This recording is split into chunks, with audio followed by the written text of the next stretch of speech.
How do you find your way around the city or around the state or around the country if you're traveling?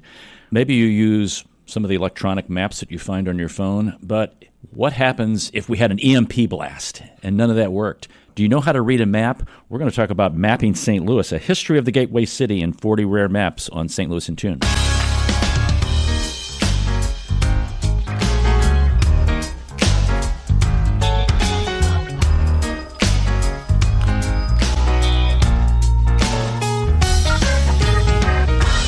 Welcome to St. Louis in Tune, and thank you for joining us for fresh perspectives on issues and events with experts, community leaders, and everyday people who make a difference in shaping our society and world. I'm Arnold Stricker, along with co-host Mark Langston. Mark Langston, how are you? I'm fine. I like old-fashioned maps, so I'm excited about the show today. I do too. Aeronautical charts, you used to use those. The maps that I'm most unfamiliar with are the maps of the sky. Yes, like the constellations and stuff like that. I just never was able to figure that out. In my scouting days, we have an app where you can actually put it in there and you hold it up to the sky and it gives you all the constellations and things you're looking at. Okay. We do that for our astronomy merit badge. Okay. I only got the Big and the Little Dipper. That was the only ones I ever got. And where is the North Star? It's at the end of the Big Dipper, kind of pointing this way, right? I think it's the Little Dipper. I think it's the Little Dipper. I don't know. Okay. See, I'd be lost. You're going to be lost. I wouldn't know the North Star. And the moss is on what part of the tree?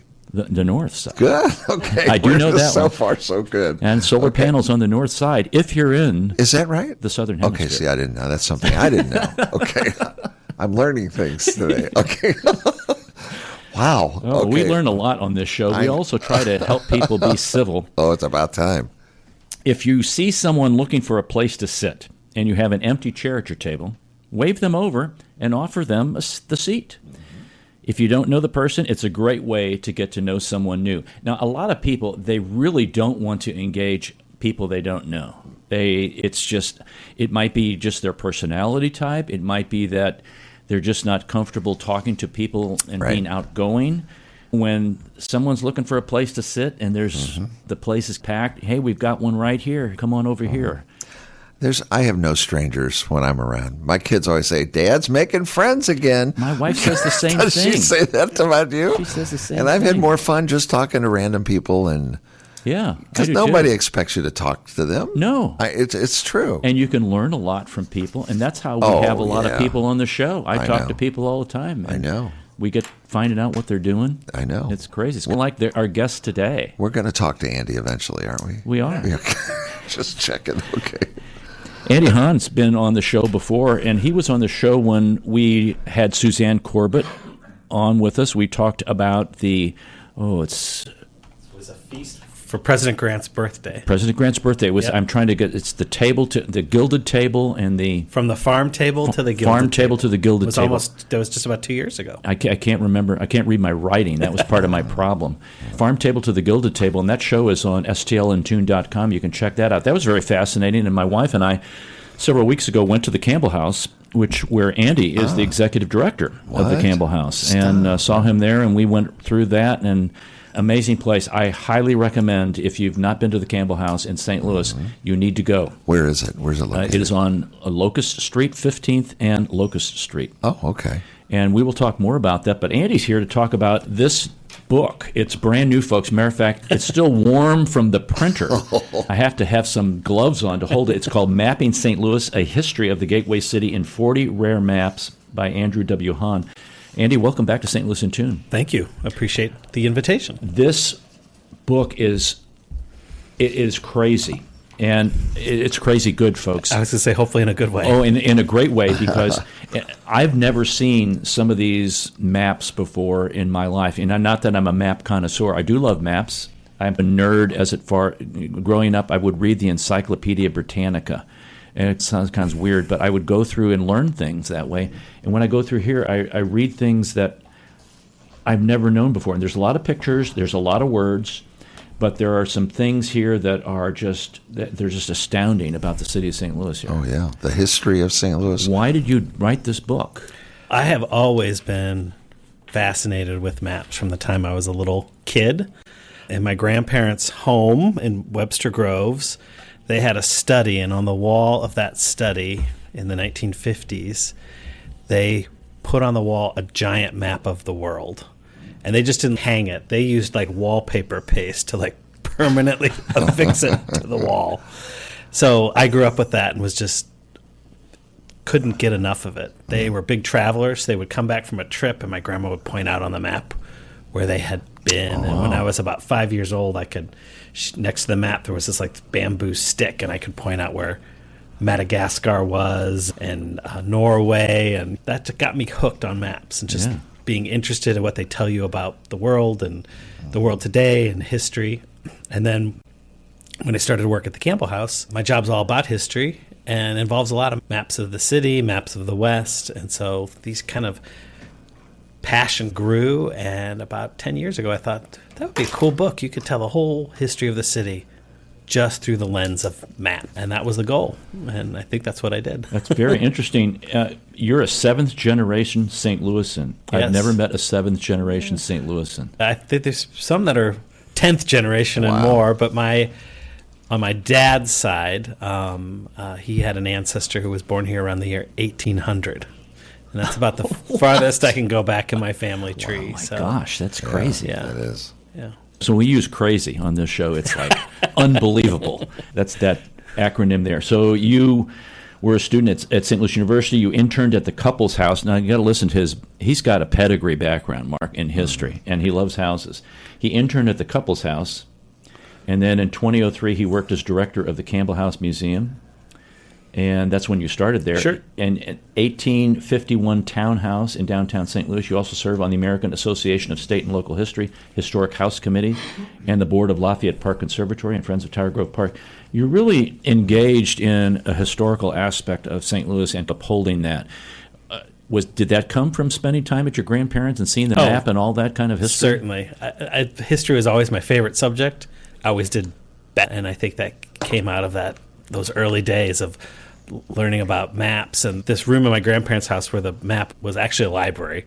Okay. The one wall was floor-to-ceiling bookcases. And so that just always got me reading and looking at books, looking at the atlas, pulling out the encyclopedia before you had a phone. That's how you got random facts, and now you just scroll. Right. Yeah. So, history has always been a passion. I've been very fortunate that I've been able to turn it into a career. What a great book, though, that it touches on so much history of St. Louis and the way that it does. It's fascinating. And you start back in 1760s. Correct. The first map of St. Louis was made just a few years after the founding of the city. It was produced in 1767 by a Spanish officer who had been sent to St. Louis to figure out what the Spanish had. And it's the first map that shows the street grid of St. Louis, streets and blocks. It's not very detailed.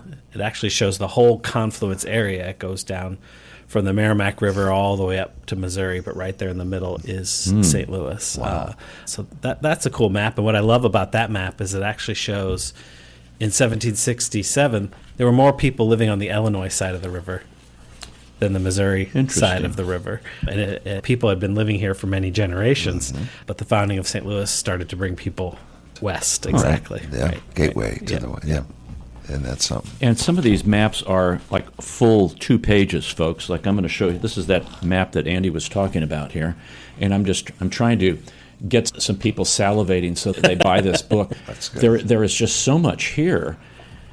And where did you get access to these from? Do you own some of these? Or I own a couple of the Campbell House have some of these? The Campbell House has some. I own a couple of the newer ones. That particular one actually lives in Madrid, Spain. What? It was made for the Spanish government because St. Louis was part of Spain at the time, and it was drawn and sent back to Spain, and it's been there ever since.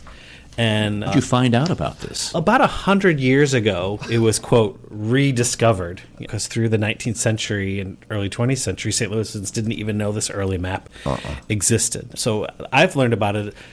A guy named Charles Peterson, a book he wrote called Colonial St. Louis in the 1940s. He has a really small black and white version of the map in that book. So I sought it out, and thanks to the wonders of the internet, it was relatively accessible. Wow. That's unbelievable. Yeah. And map skills are something that I guess it's still taught. My wife teaches social studies and history, so they still do compass rose and longitude and latitude and all that. And is it because of the advent of electronic maps that we use Google Maps and all those kinds of things that we don't use maps anymore to track destinations or things like that? Is there something that can bring us back to that? I write in the preface of the book that maps are more accessible and more used today than they ever have been, because everyone has the most detailed atlas of the world in your pocket at any second. I think the skill that's lost is using that map to orientate yourself in your present space, because your phone does that for you. Right. Your phone will tell you exactly where you are, and it will tell you exactly how to get to where you want to go. It will say, go 300 feet, turn left, turn right, everything you need to know. So that is a skill I think that's maybe lost a little bit, or it's not as, people aren't as comfortable with it as they used to be. I think another skill that's lost is the idea of mental map making. And in preparing for the book, I read a couple articles by scientists who were really distressed that people aren't making mental maps like they used to. And an example of that would be you walk to school every day and you have that kind of map in your head about, which the terrain and which way you turn and all that sort of thing. And people don't do that as much anymore, partially because of the phone. I've got 2 high school kids, and my daughter's a freshman, and I do carpool periodically, and there's 2 girls in the back seat, and the whole time they're doing this. Yeah. And they're not looking around. And when I was a kid, you'd be looking out the window and thinking, oh, yes, Manchester Road. Yeah. And you learn the landmarks and that sort of thing. So I always tell them, put your phone away. No, that's a great story. That's true. Yes, sir. One of my favorite maps, I have many of them, but is a topographical map. We actually have framed one and put it on. We have a vacation home, and it's on the wall at our vacation home. It shows you are right here, but it shows the terrain, it shows the creeks, and you don't get that. I don't get that when I look at an iPhone map. No, you don't. I don't get that detail. It flattens the world. It does flatten the world. I think that's a good way to put it. Yeah. And topographical maps are just like little stamps of an area. And it really zooms in on it. I love maps myself. Yeah. Aeronautical charts, I love those too. They have a power to draw you in. I can't really explain it, but I've found in writing this book that a lot of people have that desire to, when you see it, you got to see it more, you got to study it more. Right. So it's historical, isn't it? Yeah, and it's present too. Yeah, good point. So they have this unique draw, I think, that very few things in the world do anymore. And you can see some things that, like I'm looking at the map, St. Louis in 1780 right now, that was done by August Choteau, or Augusta, some people might say. And is this Campbell's Gazetter of Missouri, is that related to the Campbell? No, it's not. No. A different one? So that particular map was reprinted in an early guidebook to St. Louis, for lack of a better description. If you came here as a traveler in the Gilded Age, you would buy this book, and it had a huge fold-out map, and that map is actually a little bit later in the book. But in the front of the book, just like a good guidebook would have today, it gives you a little history of the place. Who founded it? When did people start to live there? How did it grow? And that map was used to illustrate the kind of growth of St. Louis, because in 1780, the city was only 3 blocks wide from the river. Really? So it went as far as the old cathedral, and that was the edge of the city. Wow. We've come a long way, baby. We've come a long way. Yeah. And it stayed that way for a fairly long time. For about the first 60 years of our history, the city didn't grow in size very much. It stayed pretty. There's another map from 1804, and the city's not a lot different. Not that much different. Yeah. It hugs the riverfront, because the riverfront was the superhighway. Right. The riverfront is how you came and left St. Louis. And this is all now the Gateway Expansion Memorial. Yep, that's all the arch grounds, exactly. That's unbelievable. I love to see different portions on a map of what it was then and what it is now. And you can see how, and this is great, folks, you can see how the city continues to grow. As Andy goes through this chronologically, he gives history, and he also gives, you can visually see. You're not only reading it, you're visually seeing it, which I like the pictures. You know? Yeah, you like that. I do read, though. And only maps can do that. Yes. Pictures can do that, but it's so hard to read a picture. And, of course, in the early days, there weren't photographs. But when you can see it flatten the world, like we said, and see it mapped out that way, you really get a sense of, look, there's 6 more blocks here that weren't here 5 years ago, 5 years before. Mm-hmm. So they're special in that way, and a unique tool for historians. And it even is. Looking back when 1904 World's Fair, that was no man's land. Right. WashU admin building, that was just out in the middle of nowhere. Yeah. And then when University City was established, that was like all farmland. And we think the city wanted to say, okay, we're going to stop here at Skinker because that's about as far as we're going to end up going. Did you call it Stinker? Skinker. Oh, I think it's Stinker. No, Skinker. Okay. And you look now and we just drive out 64. And we just keep going and going. And nothing going on there. I know. Kings Highway was considered like the 270. It was the outer road of the city at that time.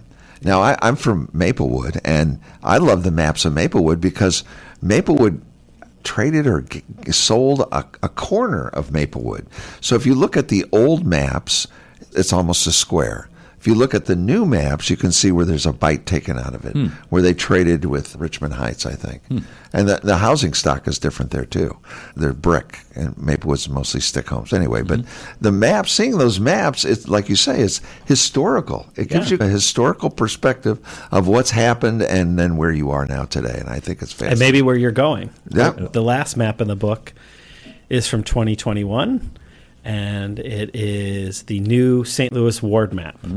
So for the first time in St. Louis's history, the political wards of the city were reduced. And so now, as of 2021, we have 14 wards instead of 28. Thank goodness. So it's making for a lot of efficiencies, but it redrew the map, literally. And we're pretty lucky that they were quite careful in how they did it. The old wards cut up neighborhoods. They were very willy-nilly, and they went to a lot of effort to preserve neighborhood boundaries so that, all of the Central West End is in one ward. Before, I think it was in 3 different wards. Some of these earlier designations on this ward had 4 wards downtown. Oh my! Which was just like, that's what are crazy. you doing? What are you doing? Yeah, makes no sense. We're lucky we just have 2. Yeah, so it is. That is something that's new, and it seems like it's leading to efficiencies, and it's great that neighborhoods are kept together politically. That's something we're going to watch and see where that leads. See how it works out. This is Arnold Stricker with Mark Langston of St. Louis in Tune. We're talking to Andy Hahn about the book Mapping St. Louis, A History of the Gateway City in 40 Rare Maps. And it's available through Reedy Press, and we're going to talk in a little bit about where Andy's going to be, and you can see him, get the book signed, et cetera, et cetera. What's the rarest map in here, Andy? Well, that's a great question. Probably that early 1767 map from Spain. There's a couple other hand-drawn maps. The 1767 is a hand-drawn map. It's a manuscript. The one right in front of you from 1932, that's also a manuscript map, meaning that only one was created. Those are probably the rarest ones because most of them are printed and were printed for some use. And maybe only 10 were printed, but maybe 1,000 were printed. It just depended on the map and what the audience was. And this is something I've seen on a lot of maps, historical maps, is they will have some important places from the city that are drawn in, maybe historic events that happen, maybe historic people that are put around the border. Is that very common or not common as you found? I discussed this map as an example of a pictorial map. Okay. They're all different types of maps, and I wanted to include as many as possible in the book. And a pictorial map is not a map that is meant to be used for navigation. It's a map that's meant to tell a story, and part of the story is, of course, told through the map, but it's also told through pictures. Either pictures on the map or pictures around the map. And that's what that map does. It talks about the history of the city. It gives historical facts in the border, but also illustrates historical scenes. So it illustrates the founding of St. Louis, early important buildings. It has another map in the border, that same map that we saw earlier from 1780 at the bottom. So it's a map that's trying to do more than just show streets and the river, because, of course, the river is the most prominent feature on any St. Louis map. So you have... There's maps for navigation, maps that you would use to literally find your way. There are like travel maps, tourist maps, a map that a tourist might get. There are scientific maps. An example of that would be the map in the book that illustrates the city water and sewer system. Now we take it for granted everyone has running water and a sewer. And that map is from 1884, the map, the water and sewer system. So that tells a unique story. That map was actually made for a medical convention here in St. Louis. There it is. So it's the next page before this. Wow. Look at that, Mark. Oh, my. Oh, wow. No wonder it's all torn up downtown. Yeah. So that map was made for a healthcare public health convention here in St. Louis in 1884, and it was meant to show how the city was progressing in terms of getting its residents Sewer. clean water and taking waste away.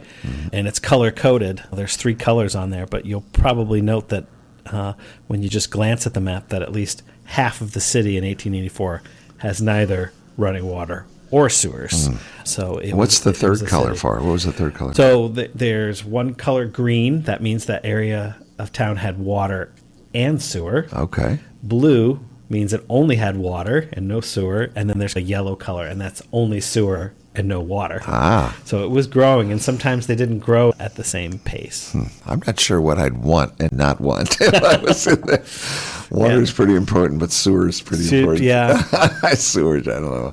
It's tough. I think I would go for sewer, actually. Yeah, really. I get that. You Garbage, can always sewer, collect water and rainwater. Right. Yeah. Good, Andy. Yeah. And then as part of that, like in 1884, then you go into a dialogue about the water history and the sewer history. To just give people a snapshot. This was not meant to be a detailed study of any particular aspect of St. Louis history.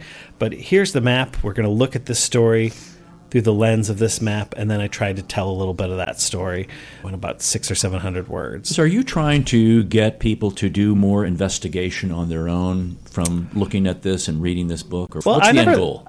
I never thought of that, actually. I do hope that it really piques people's interest in the history of their city, whether they were born here or whether they are relatively new here.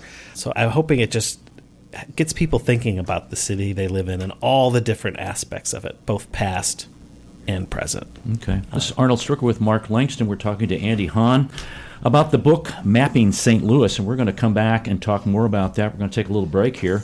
This is Arnold Stricker, again with Mark Langston. You're listening to the U.S. Radio Network.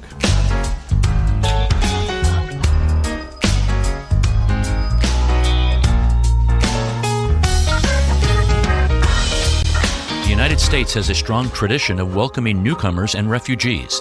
The Welcome Corps is a new service opportunity for Americans inspired to welcome those seeking freedom and safety and in turn help strengthen their own communities. Welcome Corps is a public-private partnership that is inspired by what Americans represent to so many around the world, a beacon of hope and refuge. All it takes is a helping hand. Are you ready to learn more? Contact the International Institute of St. Louis at info@iistl.org or call 314-773-9090. That's info@iistl.org or call 314-773-9090. This is Arnold Stricker of St. Louis in Tune on behalf of the Dred Scott Heritage Foundation. In 1857, the Dred Scott decision was a major legal event and catalyst that contributed to the Civil War. The decision declared that Dred Scott could not be free because he was not a citizen. The 14th Amendment, also called the Dred Scott Amendment, granted citizenship to all born or naturalized here in our country and was intended to overturn the U.S. Supreme Court decision on July 9, 1868. The Dred Scott Heritage Foundation is requesting a commemorative stamp to be issued from the U.S. Postal Service to recognize and remember the heritage of this amendment by issuing a stamp with the likeness of the man Dred Scott. But we need your support and the support of thousands of people who would like to see this happen.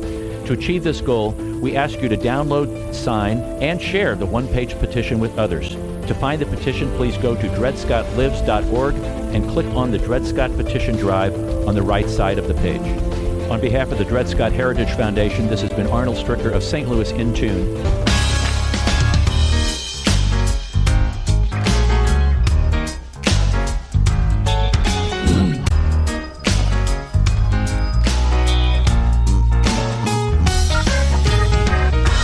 Welcome back, folks, to St. Louis in Tune with Arnold Stricker and Mark Langston. Yeah, we're having fun. We are. Andy Hahn's here talking about his book, Mapping St. Louis. Andy, have you ever seen Big Bang Theory? Yes. Yeah. Okay. Sheldon Cooper has an episode, Fun with Maps. Oh, I have not seen that episode. Is that right? You haven't seen it? Okay. It's a big episode. Okay. You should look it up. I'm going to look. I'll search it out. You should. Fun with Maps. He does a YouTube thing. Okay. And it's called Fun with Maps. It is really very well done. You would enjoy it. I will search it out. These are fun. Fun with Maps. So if you want to get the book or see Andy, get a book signing, he's going to do some presentations and book signings Monday, October the 14th at the Florissant Historical Society. That's the Gittemeyer House. You know, that house was in danger of getting knocked down. And I know it used to be, the barn was up there. They had a restaurant up there. Right. And that was vacated, and the house It was left vacant for a while. Yes, so check that out. They've done great work up there. Yeah, 1067 Dunn Road in Florissant. That's October the 14th. October the 20th, he's going to be at a place that he doesn't know anything about. That's the Campbell House Museum. And we'll talk more about the Campbell House. Another at the Stoop Pavilion at Tower Grove Park. That's November the 3rd. November the 6th at the Landmarks Association of St. Louis. I'm not familiar with that. That's 1805 South 9th Street. We ought to talk about that. The Thomas Sappington House. Know where that's at? By that on the Grants Trail. That's Saturday, November 16th. That's a great day. That's my wife and I anniversary. Okay. Kern Pavilion at Lafayette Park. That's Sunday, November 17th. That's near the boathouse up there. The Campbell House Museum again on November 24th. January 11th, the Ulysses S. Grant National Historic Site. February 6th, the Missouri History Museum. And lastly, but not least, February 16th at the Carondelet Historical Society. And we'll post that on the podcast page, and you can check those out, and want to encourage you to go to see those. So I just flipped open the book to this page, Mark. It's the 1907 fire insurance map. I'm like, what in the world? And you were pointing out at break, Andy, about there's various colors here, but tell about the detail. So these maps were created by companies to help insurance companies assess the risk of insuring a property. So back in the day, before Google Street Views and Google Satellite Views, which insurance companies use all the time, if you wanted to have insurance carried on your property, they would want to know, what am I insuring? How big is it? Where is it? What's it made out of? So on and so forth. So there were companies that specialized in making maps that told that story. And they go back as far as the 1870s, and they map out the city in great detail. Not only do they show the streets, of course, but they show every building plotted on that street. They give the address of that building, and then there's a little code in there that will tell you all sorts of things. What's the building made out of? Is it brick? Is it stone? Is it wood? What is the roof made out of? Is the roof tar? Is it slate? How many stories is it? Where's the closest fire hydrant? All this type of detail, which has proved invaluable to historians to help us see what our cities are missing, what had been there. So it's a really cool set of maps. And through this map, I tell the story of City Hall. Yeah.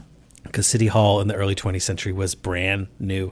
A lot of people don't realize it took 10 years to build St. Louis City Hall, a gorgeous structure. I had no idea. Not because construction was slow. It's just because the city only released so much money every year for the construction. So nothing's changed, has it? I'm surprised it's even complete now. Did I say that? No, Arnold's not bitter. But after 10 years, they eventually finished it and dedicated it. And we're lucky to have such a gorgeous structure. It is, and it's amazing to see all these homes right across the street. So this is a parking lot today. This is the We seem west to love side. parking lots downtown. We do, yeah. How fun. Wow.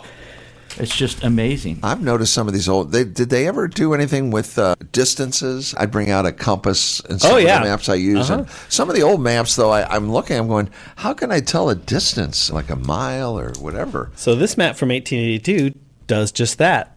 Yeah. Ringing the circle, ringing the center of the city. Of course, the center of the city is where the arch is, the nucleus of the city.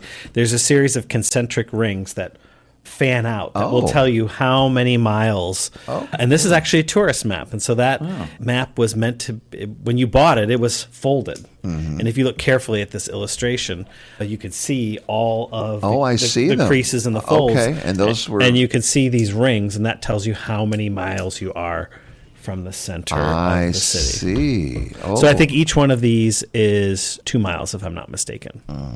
Fascinating. Okay. Because I wasn't seeing a lot of that, and now there they are. Okay. That's amazing, yeah. And you could see in this map from 1882, what we now consider the outer ring of the city of St. Louis is mostly empty. What's now St. Louis Hills, those whole neighborhoods don't even exist yet. And it has a street index on it also, which becomes probably a lot more prevalent as the city grows and develops. And there's more streets, yeah. And these are very famous, these pictorial viewpoints. They're like bird's eye views of the city. Exactly, yeah. And for that map, I didn't actually choose one of the viewpoints. I actually chose the key. That is literally the key to understanding this work. It's a map of the city shown flat, but also shown in perspective, the same perspective as the views. And that map is sliced up into 110 squares.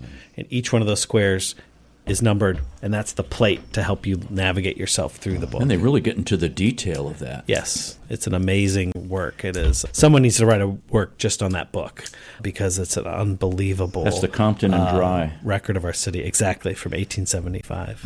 You see these sometimes in antique stores, the plates or the reproduction of the plates. And the books are very expensive if you get them at an auction or something like that. Oh, is that right? But you can go, that building's still standing and seeing what it looks like, or seeing what the downtown area, like this particular view that I'm looking at on page 54, it shows riverboats down on the levee and multiple kind of boats and people unloading things. And I see the old cathedral is in this particular, and the planter's house is there. I think that's the planter's house right there. That's the Merchants Exchange, actually. Okay, there we go. The planter's house would just be a little bit west further. Yep. Did they have a schedule to redo maps like every year, every 2 years? Was there any kind of... Was it just... Well, I guess it depends on the type of map. The street department here in the city of St. Louis maintains the official map of the city. Okay. And they update that annually. Okay. Have they always done that? Since the late 19th century, I think. Okay. Yeah. Wow. There's a lot of history. Yeah. And that official map of St. Louis, the most important thing about that is the fact that all the block numbers are noted. And the block numbers, every block in the city of St. Louis is given an official number. And that's how all city services, real estate records, all those things refer to that block number. Because you can't really use an address, because addresses change over time. The street name can change. Correct. Even the number of a building can change over time. But the block numbers are constant. Yeah. Right. Wow. Yeah, if you go online on the city's real estate site and you plug in an address, it gives you several kind of different maps at the very bottom as you scroll down, and it will show that residence in conjunction with the rest of the neighborhood, et cetera, like that. Wow. And usually one of the first things on the description is block number, and it's a 3 or 4 digit number. I have seen that. That's interesting. I wonder if they keep a map of the potholes. I doubt it. It would be a very complicated... He's not bitter. Detailed map. We're going to put a steel plate out in front of your house. Now, talking about the steel plates, they're wanting now to... There's a... I was reading this morning... We have a map of steel plates? That there is, in front of the Board of Aldermen, was introduced that rather than put the plates on top of the pavement, they want them so the pavement is level with them. And the only reason Spire said that we don't make them levels because we're not required to. But in other municipalities and other cities, we are required to. Why not? I don't think we're hard enough on our utilities to keep our streets. Oh, and also was that you can't tear up this brand new street that we paved until 5 years go by. Oh, is that right? Wouldn't that be nice? Because common things is we pave this, and then 2 days later we're tearing it up or we're marking it up with... Why don't they fix it before they do it? Okay, here we go.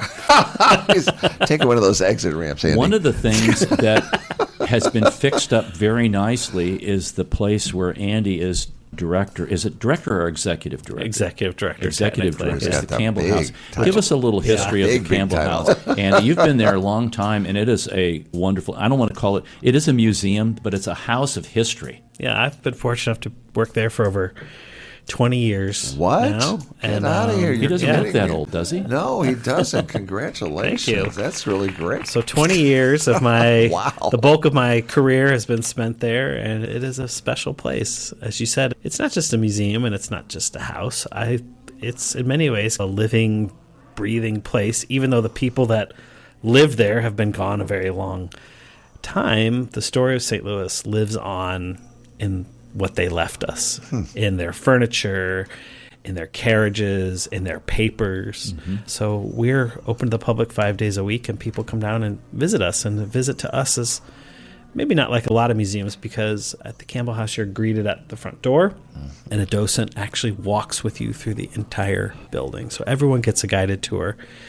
And I know you were just there recently, and I think you will agree that really makes it extra special. Yes, it It's does. one thing just to walk in a room and kind of look around, but when there's someone there to tell you Right. what was that room used for, or what happened in that room, or what's so interesting about that chair, that's what we do the best. Or, gee, isn't it wonderful that President Grant was a dinner guest here?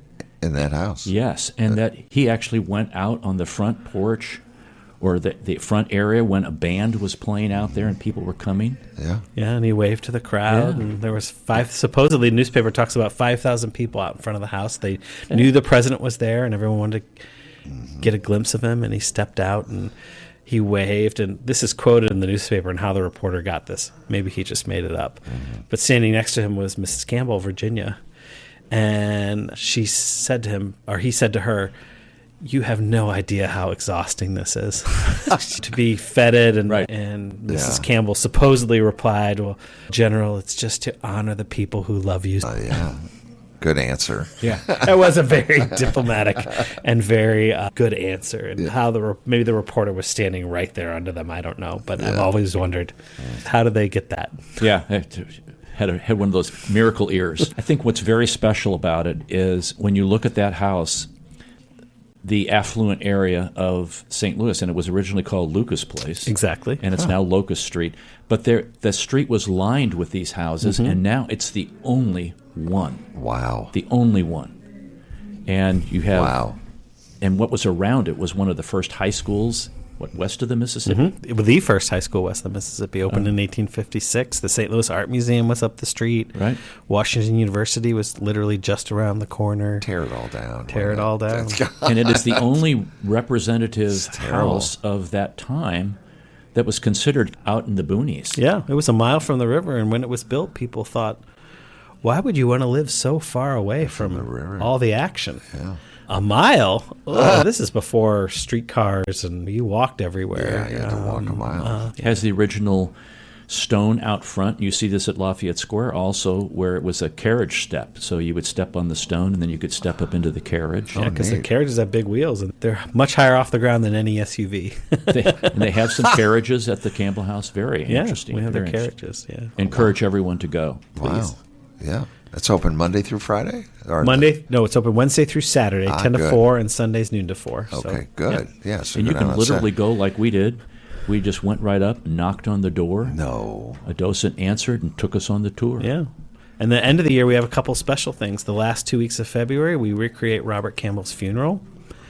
He died on October 17th, and like most people, he was buried from home. And because he was a prominent St. Louisan, the newspaper covered in great detail his funeral. It is like 2 columns. They're like this Really? long.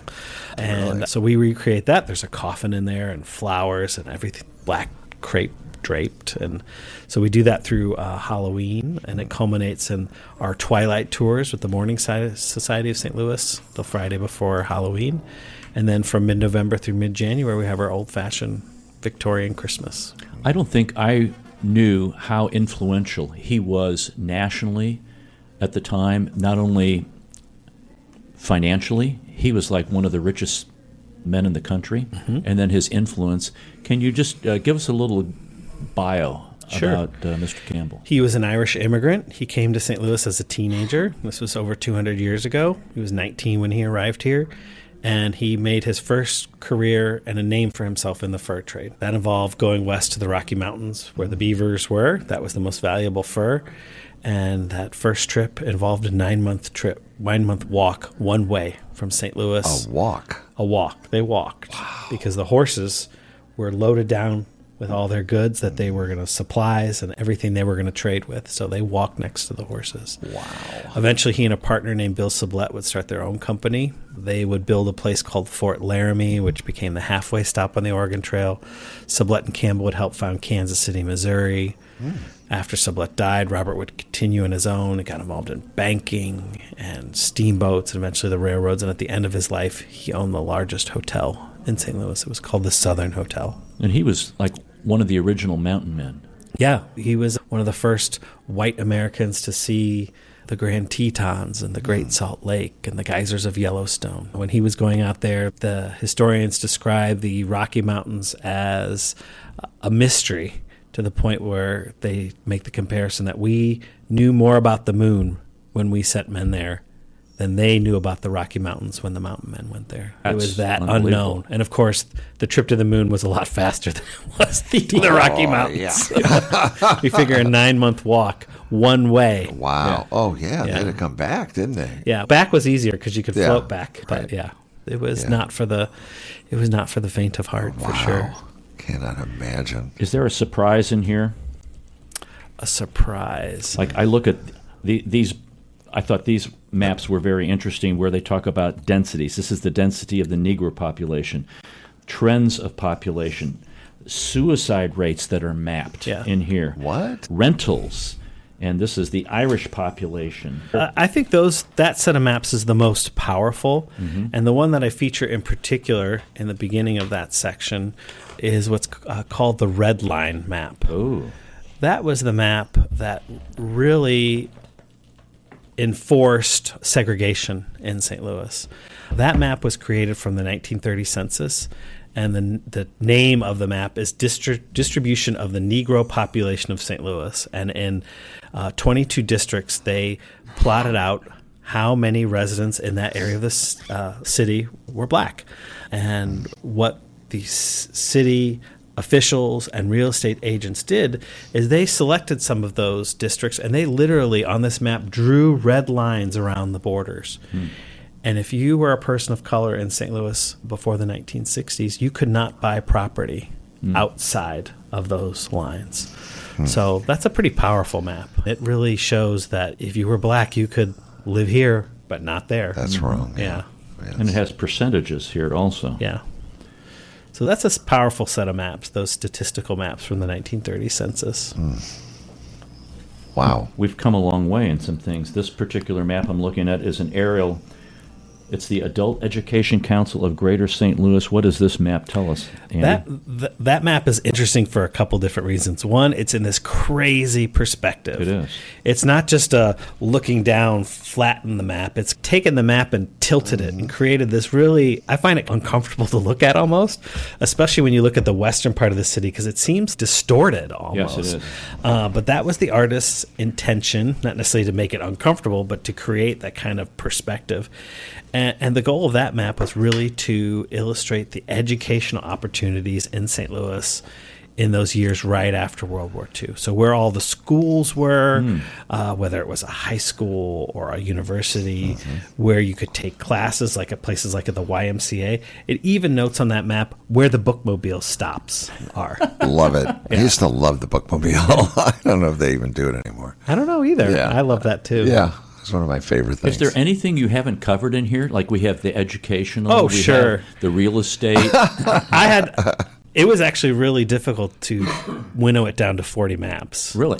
There are hundreds and hundreds. What are some ones that got left out? They either got left out because there wasn't a good map for it. There's no maps that talk about religion or sports or things like that. Oh, those would be neat. Yeah, that would be. But I don't know of any maps that really tell either. those stories. The Archdiocese have some They maps? probably might have one. I bet you they do. And maybe that's for the second volume 2. Volume 2, yes, that's right. But there's not a topographical map in there. We talked about that. I just ran out of room. It would be really interesting to see a topographical map of the city because there's high ground very close to here, just up the road at the Compton Hill Reservoir. Right. That's the high ground. And then there's low ground down along the River de Pere, down along the Mississippi, right through the center of town, the old Mill Creek. Yeah, the high point is across from the Arsenal? St. Louis, the Arsenal Hospital, Yeah. right? There was a hospital there it was essentially the prostitute hospital where they would treat, it was the hospital for, I think it was actually called the Ill Repute, Hospital of Ill Repute. Okay. And it got knocked down, but there's a park there right now. That is the highest point in St. Louis. Yeah. Is that right? Sublet Park. Yeah, Sublet. Yeah. And then there's a street called Plateau. I know. I've been on that street. Right. It's way up there. Right. Yeah. You go on that street, you can see forever. Yeah, the northwest part of the city, there's a neighborhood called Cote Brilliant, and that's a really high part of the city as well. There was a big open plain there historically, and that's where the wagon trains set out from. That's on an earlier map. What? So, Yeah.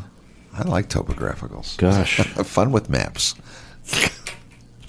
I had a question, and it's just eluded me. It eluded you. It eluded me. And that's not the word of the day. Wow. You have a map of the cyclone, the Great Cyclone in 1896. That's a cool map because that was a map that was rushed to be made.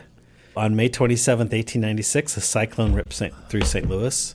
It is to this day the second most destructive tornado in American history in terms of loss of property and property value. Wow. And just like today, when there is a horrible disaster that's newsworthy, people want to know all about it, right? The news trucks are right there. They didn't have news trucks, so what happened is photographers went to work. They took pictures of all this destruction.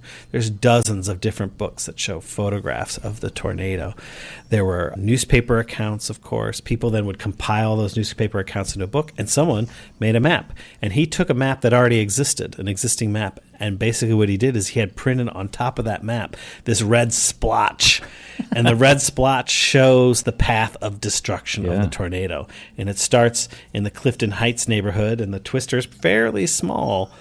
But by the time it reaches about Kings Highway, it gets a lot bigger. And by the time it reaches Jefferson Avenue, it's huge, and it just cuts a path of destruction. I think it's about 25 blocks wide, and it just leveled big sections of St. And that was Louis. the main portion because there's areas around that still got the some wind damage, right? and- But inside those red lines, it's where you see devastation, houses with no roof and two walls missing, that sort of The thing. question I was going to ask you that eluded me, how long did this take? I've been thinking about it for 10 years, but in terms of sitting down and working on it, it took me about 6 months, That's pretty good. okay. Yeah, Yeah. that's pretty good. And how many hours a day? about 8. Wow, 8 hours a day for That's 6 a months. Full-time job there. I would come home from work, and then I would sit at my desk. Oh, the family loved you. My wife says, Who are you? You just disappeared for a while. I would take a break here and there, but there was some pretty intense weeks where I just came home and I sat at my desk all day. There's times when you're in a groove Yes. and you have Yeah. to keep going. Yeah, and when, like any project, it was hard to get started. It was really hard. Oh, yeah. But once I got going, it just Don't want to quit. yeah. But you can, if I missed some questions for you folks, you can ask Andy at some of these places. Monday, October 14th, the Florissant Historical Society, the Gittemeyer House. October the 20th at the Campbell House. November the 3rd at the Stupp Pavilion at Tower Grove Park. He's also going to be at November the 6th at the Landmark Association of St. Louis. That's on South 9th Street. The Thomas Sappington House on November 16th. November 17th, the Kern Pavilion at Lafayette Park. Campbell House, November 24th. Ulysses S. Grant National Historic Site, January 11th. Missouri History Museum, February 6th. And the Carondelet Historical Society on February 16th. I'll post those on the podcast page, stlintune.com, and you can find that information. Andy, thanks for coming in and talking to us about this. This great is great. pleasure. Yeah. Good to what see a you fun guys time. again. What a great book. Really appreciate I'm it. glad very you're much. enjoying it. Highly recommend it. I love that kind of stuff. Mark, and do you have, is this the day of maps or something? Is there a map day? I haven't seen, no, we have Love Note Day, which goes with Lumberjack Day. Okay. Send your I don't know lumberjack how you a go love from note. one to the other, I know. National Compliance Officer Day, which is your favorite, I know. Wow. Yeah. Ugh. Key Lime Day. Do you like key lime pie? I love key lime pie. Really? This is Oh, your yes. day, brother. National Dumpling Day. All those things are today? Yes. Oh. What do you do? I know. This is your Congress working. Okay. Yeah, or your state legislature. This is what they. I know what you do. You get your compliance officer a key lime pie, right? Yeah, that's it. That's the bribe that you want to do. I know it. Coming up, American Indian Day, which is good. I like. Hug a Vegetarian Day. Do you know any vegetarians? I know one. I know quite a few. Do you? Mm-hmm. I know one guy that will not eat anything with eyeballs.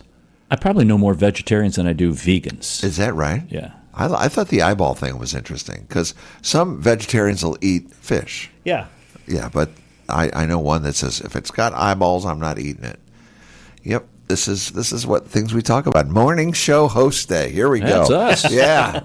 It's only a couple of more. National Brave Day. Chocolate Milk Day. You like chocolate milk? Love chocolate milk. Yeah. And National Corned Beef Hash Day. Yum. Yeah. Isn't that, yeah? Yeah, that's good stuff. All right. That's Okay. it. Yeah. Did you know that the first 5 days after the weekend are the hardest? True. And then there was the note, the tip that was left for the waitress. Mm-hmm. The bill was $32.76, and the tip was, "Don't call my husband sweetheart." Oh, yeah. Love that. Okay. And a lot of times the weather people, they'll give out the temperature and then the wind chill, especially like if it's in the wintertime. Right. The weather guy who figured out the wind chill, he died. He was 86 but felt like 75. Wow, what is wrong with him? And a man asked his wife, "What would you do if I won the lottery?" And she replied, "I'd take half and leave." "Great," he said. "I won $12. Here's $6. Stay in touch." Sorry, we're jumping the gun on some of those. I'm sorry. You don't have more, do you? Yes. No. Please tell me no. Godzilla. I love the Godzilla movies. I remember growing up as a kid, you'd see the Japanese Godzilla shows. Where the mouths we saw. were moving and then it was weird. But the new Godzilla movies I really like. Uh-huh. And Godzilla didn't win an Oscar until he was 70 years old and had starred in 38 movies. Never stop following your dreams. All right. Thank you. Thank you very much. Let's see here. What do we got more. here? See, this is, Andy, this is the problem here. I hate when people suggest that I get a job doing something I love. No one is going to pay me to binge watch crime shows on Netflix and nap all day. Wait, I happen to like Bosch. Halloween candy it came out after the 4th of July, it seems like. Oh, my wife won't let me buy it. So the Halloween candy's on sale right now, folks. But no, you should not buy it. It's a trick. Buy it now, and you'll shame eat it on the couch. You'll have to buy it all over again. It's very clever, these candy companies. Yeah. But you can't fool me a 14th time. Wait, take a bow, will you? Okay. I guess I better stop there, Mark, while I'm Are ahead. you really going to stop there? I'm actually going to stop there. No, I don't believe it. So it's been fun having Andy on the show. And come back anytime. Oh, thank you. Especially when you get Volume 2 out. Yeah. We really want to have that. there's and don't wait 10 years to do that. No, I won't. I won't. And don't make your wife mad. 8 hours a day. She wasn't too mad about it. Okay. She still talks to me. But folks, you need to get to the Campbell House down on Locust Street, 15th and Locust. Please do that. You can buy the book there. Yes, you can. I'll get it signed, maybe. Definitely. I like Andy that. is there occasionally. Nothing like a signed book by the author. Yeah.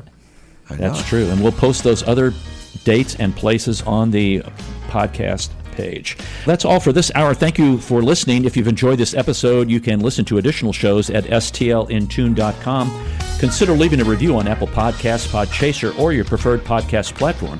Your feedback helps us reach more listeners and continue to grow. I want to thank Bob Berthasell for our great theme music, our guest, Andy Hahn, and our co-host, Mark Langston. We thank you for being a part of our community of curious minds. St. Louis in Tune is a production of Motif Media Group and the U.S. Radio Network. Remember to keep seeking, keep learning, walk worthy, and let your light shine. For St. Louis in Tune, I'm Arnold Stricker.